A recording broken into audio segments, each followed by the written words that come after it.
Hello అండి. నేను మీ రేఖ. ఇంకా నిన్నొచ్చేసరికి లాస్ట్ కార్తీక సోమవారం కదండీ! సో, నేనైతే ఈ కార్తీక మాసంలో వచ్చే ప్రతి సోమవారం అంటే 4 సోమవారాలు కూడాను ఇంట్లో నారికేల దీపం పెట్టుకున్నాను. అలాగే టెంపుల్‌లో 365 ఒత్తులు వెలిగించాను. ఇంకా ఇంట్లో అయితే ప్రతి వారంలాగే ఈరోజు కూడా నేను నారికేల దీపం అయితే పెట్టుకొని పూజ అయితే చేసుకున్నానండి. అసలు అనుకోలేదు లాస్ట్ వీక్ నేను మిస్ అవుతానేమో అనుకున్నా.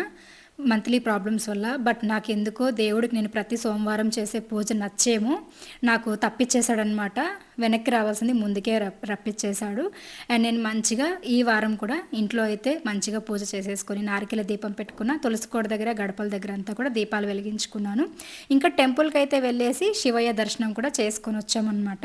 సో, మా ఇంట్లో ఈ విధంగా అయితే 4 సోమవారం అంటే లాస్ట్ కార్తీక సోమవారం రోజు పూజ అయితే చక్కగా నారికేల దీపం పెట్టి చేసుకున్నాను. మీలో ఎంతమంది నారికేల దీపం పెట్టి ఈ కార్తీక మాసంలో పూజ చేసుకున్నారో కామెంట్స్‌లో షేర్ చేయండి. నచ్చితే లైక్ చేయండి.